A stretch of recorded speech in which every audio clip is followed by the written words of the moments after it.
So hey everybody, as mentioned, my name is PJ Hagerty. I work at Spotify. I hail from the lovely town of Buffalo, New York. How many of you have been to Buffalo, New York before? How many of you know where Niagara Falls is? We're the city just lower than that. So if you know New York City, I don't live anywhere close to there, so don't ask me questions about New York City. But I do work with the developer experience team at Spotify. Basically we work on the Spotify API. So if you have any questions about that or you want to check it out, developers.spotify.com, you'll find all of your answers. But that's not what I'm here to talk about. I do a lot of talks. I travel around a lot doing talks because I'm in developer experience, developer advocacy. And one thing that I've always found is great to set up expectations right at the beginning. So we're going to start by taking a look like where open source was at the beginning. And we'll use that as a jumping off point to see where things were meant to go and where they didn't exactly go, and how maybe some good intentions with bad execution mess things up for the way things are today. Then we'll look at what it means to use and produce open source in an ethical way. What does that really mean? And we'll kind of extrapolate what it means to do that as a participant in open source, as a community citizen, as someone who has a job who does open source regularly. So that seems like a lot to do in 25 minutes, so let's get started. So this image of a developer, an open source developer, was like the quintessence of what people thought of open source in the early 2000s when the meme first started. Working in the basement, smoking, white guy, panel background, very thing. To say that this was like so inaccurate when it became a meme in the early 2000s is like kind of incredible. But in order to find where things actually started with open source, we have to go all the way back to the time before widespread computer use and even the internet, at least internet in our homes. Back to the 70s and 80s. Back then, computer scientists would often, in the 60s and 70s, they'd often share software because there was no commercialization. No one was paying for Unix. It was just a thing that you needed. So if you needed it, you'd talk to your friend at another university and they would send it to you. You'd load it up and you'd get it started. It would take you a while because computers were slow and disks were heavy. There wasn't a need for that. So people didn't really commonly commercialize software until at least the 80s. At that time, there were also these, individuals or sometimes collectives who called themselves hackers, and they would try to find this corporate software that was being shared and used, and they would try to get a hold of it. And the thing that I find interesting there, and it kind of shows how things change, is when I was young, a hacker meant someone who would probably partake in semi-illegal activities in order to gain or create software. Now it's a tag you can put on your LinkedIn page. I'm a hacker. I'm a growth hacker. I'm not a growth hacker, and I would never call myself one, just to be clear. I don't mean to malign people, but you can see that things change. When I was growing up, a hacker was someone who's like hardcore. They were for real. They were totally in the back door using different networks to get things. And now it's literally something you can just kind of call yourself. So just as things were beginning to kick off, Steve Jobs and the Woz were in a garage putting together the Apple II, first one that was going to have a GUI interface and you could use it at home. And Bill Gates was trying to convince folks that Altair Basic was the interpreter of the future. Something started to happen in the background. Less of an entrepreneur and more of just like a generally good guy, Donald Knuth published a thing called TeX, which is a typesetting language for programmers. And he did it for free. He made TeX essentially the first modern piece of open source software. Anyone could use, run, edit, customize TeX the way that they wanted to. So these big business people in the background, these profiteers, are looking for an opportunity on how to sell and make money. And Don realized that he could have better software, not more expensive, not more pricey, but better software by giving it away and creating a big user base. To say the least, the summer of 1979 was a crazy time. I was 3, so I don't really remember it that clearly. This is a talk, folks. But TeX was like a drop in the bucket. Like it didn't make a huge splash. But think of it as kind of like creating a little snowball at the top of a mountain and then just kicking it downhill and seeing what happens. A few years after Don released TeX, a group at MIT's Artificial Intelligence Laboratory built an alternative operating system called GNU. We could argue for days. I know it's an open source conference. We could argue for days how you pronounce this. I'm going with GNU. We'll deal with it later. The goal was honorable, though. Make a free software operating system that anyone could use. The one difference between TeX and GNU, though, was Don just kind of did it and tell people about it, word of mouth. The folks behind GNU, they wrote a manifesto. Now, manifesto, there's a powerful word right there. When you write a manifesto, stuff kind of gets real very quickly. So they wanted to let everyone know this is open, it's for programmers. You can view, you can edit, You can change the way you run it. You can customize it for yourself. You could modify it for better public use. No one could profit from this, but profit wasn't really the point. So this led to an interesting push in the 90s. At this point, languages being used in modern mainstream computer programming, which really wasn't that common in the 90s. Most people still didn't have a computer in their home. There definitely weren't laptops. I mean, like, there are a few, but we could tell stories about that. They weighed about 45 pounds and they were incredibly heavy. But the 90s brought us something new. We had operating systems, but what if we could have programming languages that we could improve as we saw fit?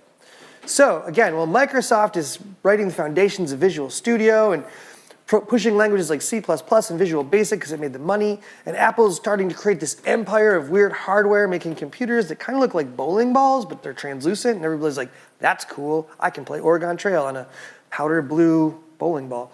In the background, programmers wanted something more.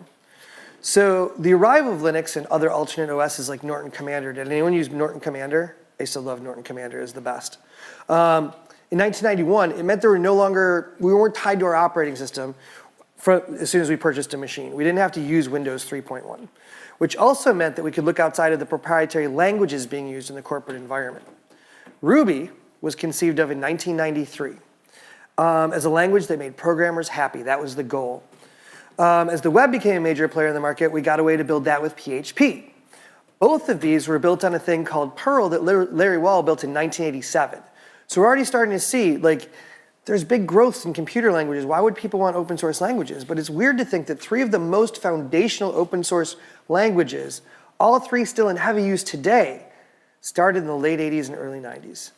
Maybe that kind of speaks to the lasting power of open source projects and how we tend to build communities around them. But we'll touch more on communities later. All this, again, it stayed relatively quiet and in the background. People didn't really know about it. Hackers and collectives and hobbyists and enthusiasts, they all knew about it. It was even hinted at the ridiculous portrayals of programmers and hackers in the media. Literally the movie Hackers. How many of you have seen the movie Hackers? If you haven't, watch it. It's absolutely terrible. Maybe the worst thing Angelina Jolie ever did. But then one media company that decided, hey, maybe we should publish books for developers. I think they're Irish. They're called O'Reilly. They published a book by this gentleman called Eric S. Raymond called The Cathedral and the Bazaar. And it introduced the concepts that were behind open source to the entire world. And the concept he introduced was simple. There are 2 different types of development models. The cathedral model, in which source code is available with each software release, but code is developed between releases. It's done by a restrictive group that is exclusively software developers. This is where GNU falls in, Emacs, when it first came out, GCC. Then there's the bazaar model, in which the code is developed over the internet, which this book came out in the 90s, and people are like, the internet, tell me more about this. All in view of the public. And Raymond provided as an anecdotal account his own implementation of a thing called FetchMail, which is an old project. So the interesting thing is, and they point out, the cathedral model is great, but you can find bugs more quickly if you let everybody take a look. You can get testing, review, all of that done by the general public if it's available to everyone all the time. At the time, GNU wasn't available to everyone all the time. It was only restricted to the people who would program GNU, and they'd put it out, and then you could customize it on your own machine. That would be the cathedral model. So, thus far, here we are. It's the early 2000s. Everyone's listening to NSYNC and the Backstreet Boys. Everything's pretty idyllic. It's great. It's rosy. Software languages and operating systems built for everyone. Naturally, this would level the playing field. No longer was development and computer science a rich person's game. Now, granted, you kind of still had to have access to a computer and some disks, because even loading something proprietary like Visual Studio was several disks long. There was no cloud back then, but no one could essentially stop you. There was no governing body to say no. And this is where we hit our first snag. Unfortunately, this non-hierarchical utopia came with a few problems. And we start with toxic actors. People who through various means like misogyny, poor social behavior, sexism, racism, and the belief that they were so much more intelligent than everyone else. These people made the world of open source a very closed and unhappy place. So even the leader of the Electronic Freedom Foundation, whose name I will not say out loud, is a person who has such reprehensible values that people are unwilling to be involved in the Electronic Freedom Foundation.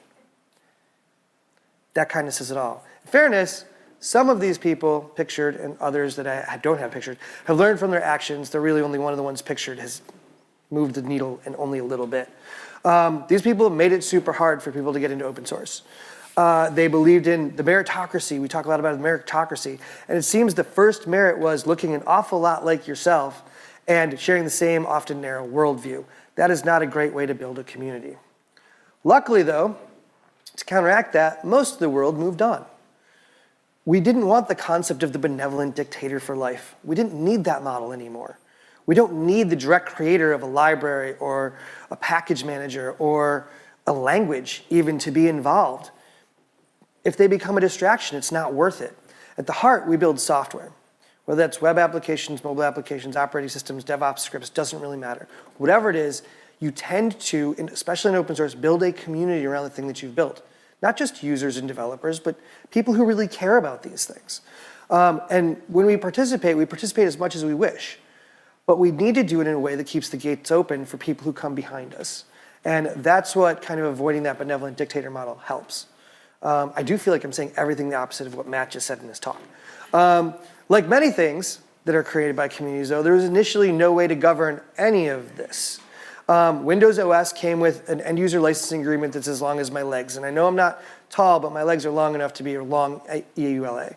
Apple was so lawyered up that they actually sued Windows over the concept of a clickable user interface. There's a great movie called The Pirates of Silicon Valley that goes through all of this in a slightly fictionalized way, but it's only slightly fictionalized. Open source had none of this. And in the beginning, we didn't need it. There was no need to worry because it was really just the community using it, so that's cool. But as time wore on, as larger organizations got involved and began using it, who owned what and who was responsible suddenly became very important. Luckily, as folks really wanted to ensure that open source spaces stayed safe, the world of licensing grew. Much of this started as large-scale organizations like Red Hat and Apache grew and realized that just with their user base, they would have to have some sort of legal entity around what they're doing. So of course they did what they thought best. They developed licenses that would keep the community safe, keep the software safe, and make it able to share. And then they did what every open source company does. They said, okay, well, we're going to release this for free and open source the licenses. Good, cool, now we have a governing body. These days there's nearly 200 different licenses available. And it's easy to find a way to stay safe doing open source. I suggest you, if you really want to open source your software, look into the license that works best for you. There is no overall arcing one that works, but there's ways to do this in an ethical way. So where do we stand today? Today, things have kind of branched out. So forms of open source operating systems have grown so far from the MIT GNU implementation, and they're so much more specialized. Linux is now a default on cloud servers, mostly through Ubuntu, but there's other options.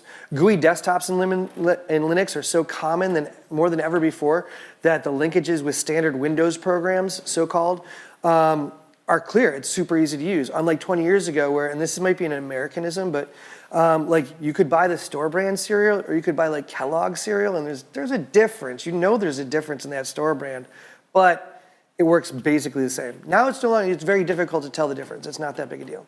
But it isn't just the operating system or the desktop that matters. No, this is not the year of the Linux desktop. I'm not here to tell you. But software has gone open source as well. And there's so many open source languages in use today. I mentioned before Ruby and Perl and PHP. And from there, they often inspired most of the languages we use today. And we've seen continual growth in both functional and object-oriented languages.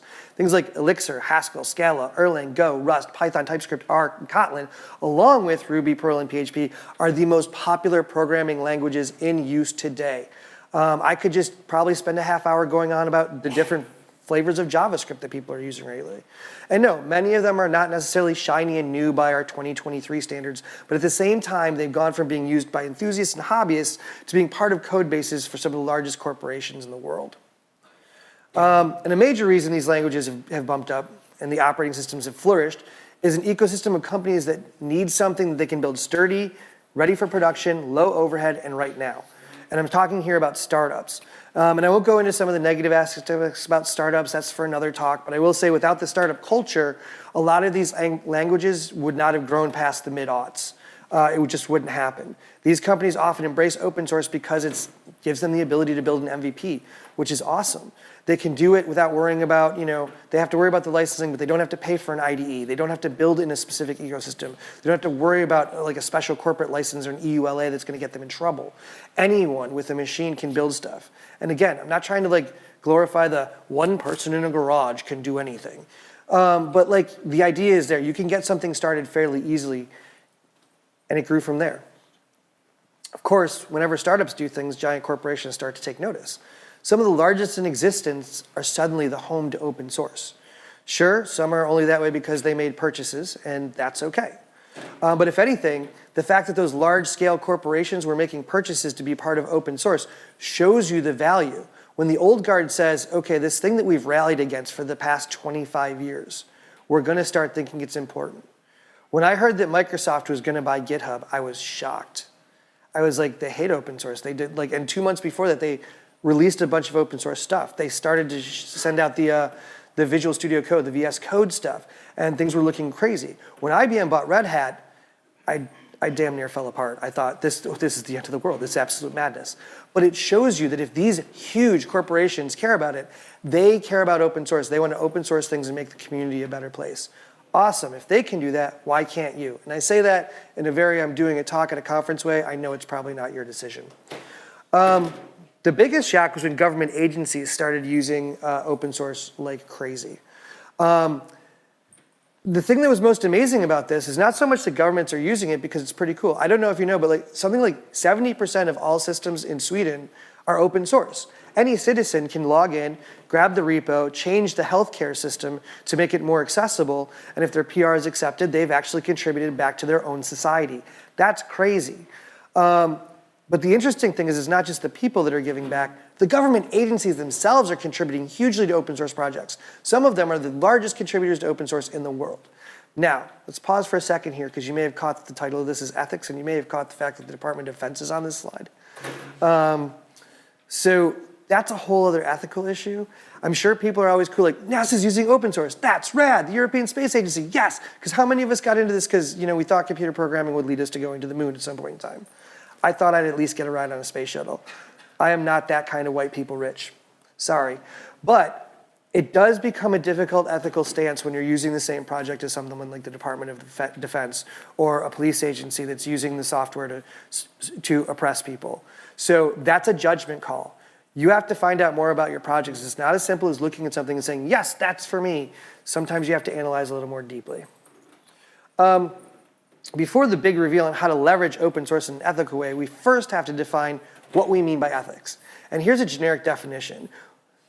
It's a great start, but we want to understand how to best conduct ourselves, our business, our participation in open source in a correct and moral way.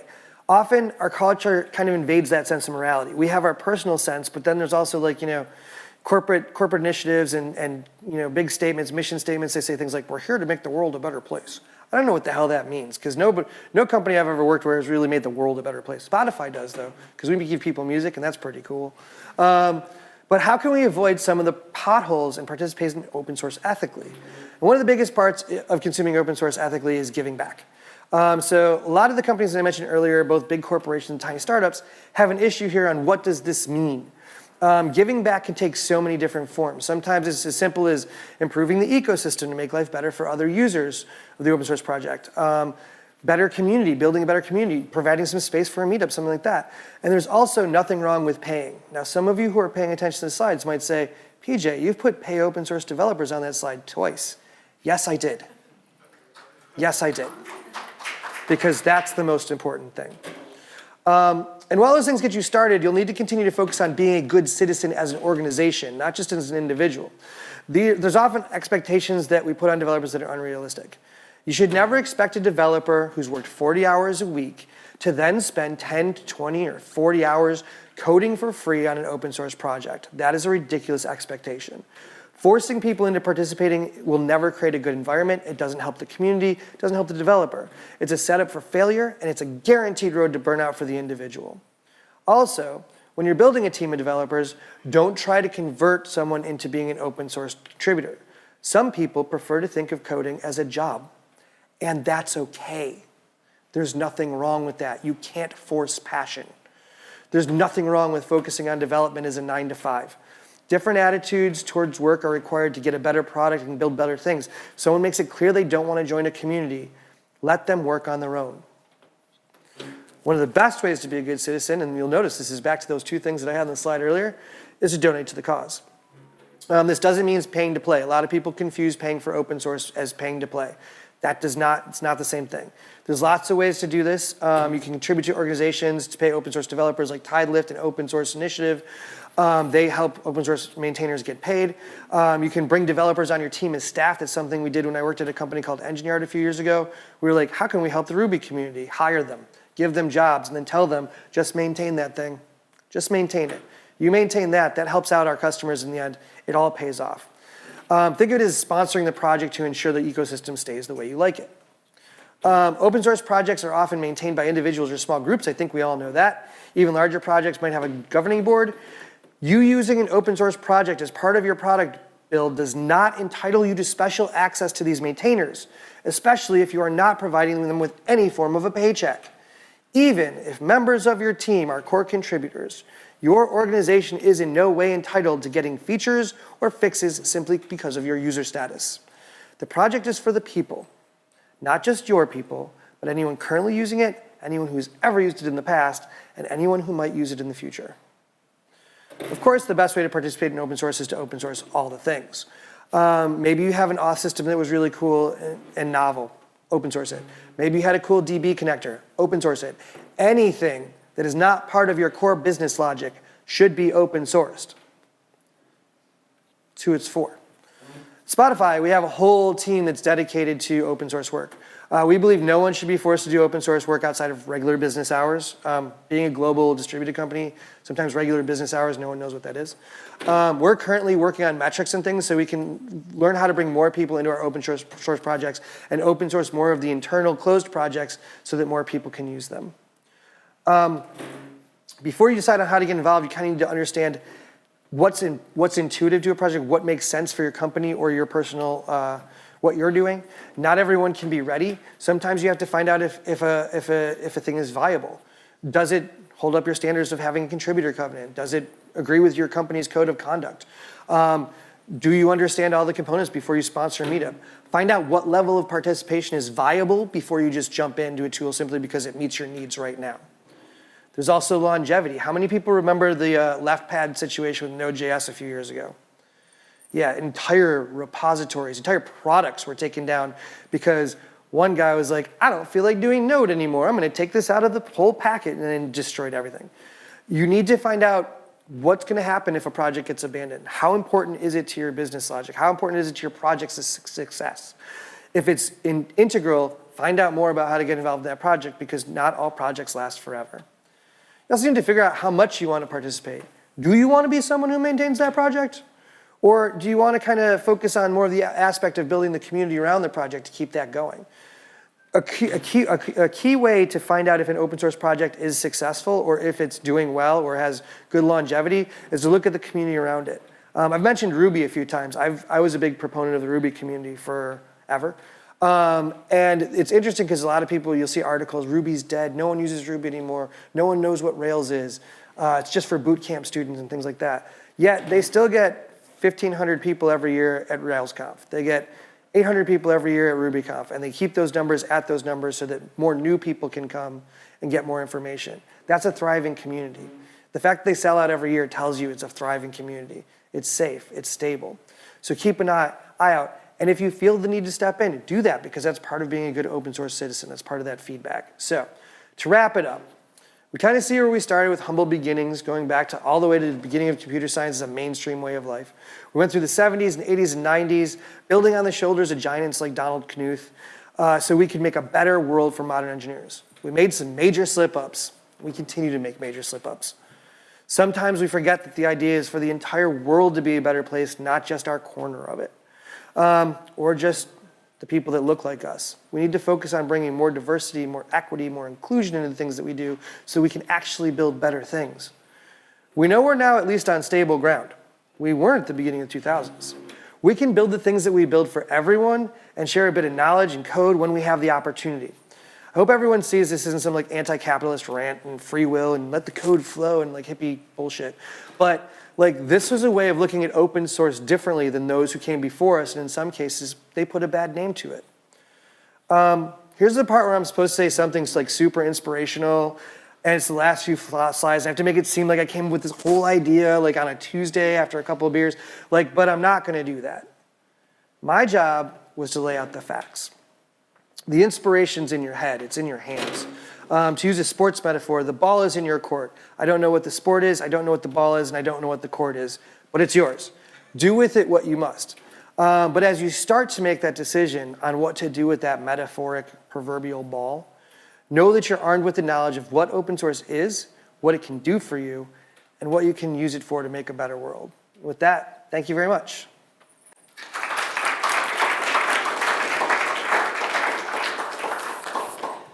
Any questions for PJ? Ian? Yeah. Hang on, Ian, the could you mic's just get the coming, hold mic on, the to you mic's for the coming, yeah. people who are streamed? Okay, yes, I guess for the live feed. Yes, I'm going to ask the question that you skirted by. Okay. Open source application software out there in the world. What if a project you've worked on and helped develop is indeed then being open source, taken by, let us say, Mossad, and then used to persecute people? How do you square that ethically? What sort, Ethically, what thoughts do you have? I think that what happens is you basically at that point come to a crossroads, and I did skirt it, limited time, such and such. That's my excuse. The issue that you have to then come to terms with is, do you want to fork this and use a repo that has nothing to do with these oppressors? Do you want to try to create and build a completely separate project that does kind of the same thing or exactly the same thing, but under a different name? You have to figure out what works best for you, your project, your organization, or whatever. And it's often tough because a lot of these things did not come to light until a lot of whistleblowers started to step forward to say, hey, you know what? I don't know if you know this, but Chef is used at the Department of Homeland Security, and they're like the worst. And the person who announced that lost his job, lost a lot of friends in the community because they're like, why do we care? Because some people don't know why we should care about ethics. So it's kind of a personal decision. That's part of the reason why I kind of glossed over it, because there's no umbrella answer to that question. The best thing in my mind, in my opinion, to do is to fork it, change the project, make it work for you, re-open source it, find a license that works. There are licenses that specifically state that this software cannot be used by a government agency. And there's a possibility that you can do it to a point where you can avoid bad actors using it as much as possible. Does that make sense? It's probably as good an answer as Yeah. you give, but I was more worried about the project you developed. Do you then get a bit of Oppenheimer guilt? Oh, without a doubt. Yeah, without a doubt. Yeah. I have a good friend who developed an open source thing that he found out was being used by not just he thought it was just like one police precinct in Berlin, but it turned out to be all of the police in all of Germany. And he ended up going with a separate license, a new license, which I know that in the previous talk was mentioned, changing your license is an evil thing to do for communities. But he made it so that the government could not use that software anymore. But yeah, it's super tough. It's a super difficult question. So there's an axiom of Western business that there's an obligation of management to deliver, to optimize shareholder value. Mm-hmm. And what you're proposing is basically guilt, that that you should do this because it's the right and ethical thing to do, but does guilt scale? Does guilt scale? Having been raised in a Catholic household, yes.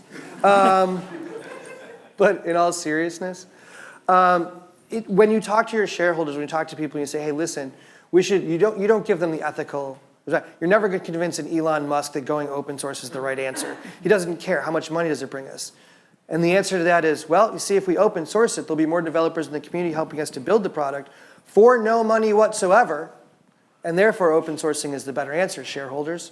We can actually save money by not hiring more developers, by having the community help us build. So it's kind of a different You have to leave your ethics behind when you're talking to general like venture capitalists and things like that. They don't understand the concepts of ethics. Guilt doesn't scale in that direction. Guilt does scale when you're like, hey, we're trying to build this thing to make the world a better place. Can you help us out? You can make developers feel guilty. You can never make board members feel guilty because they don't care. I'm going to totally get fired for saying that.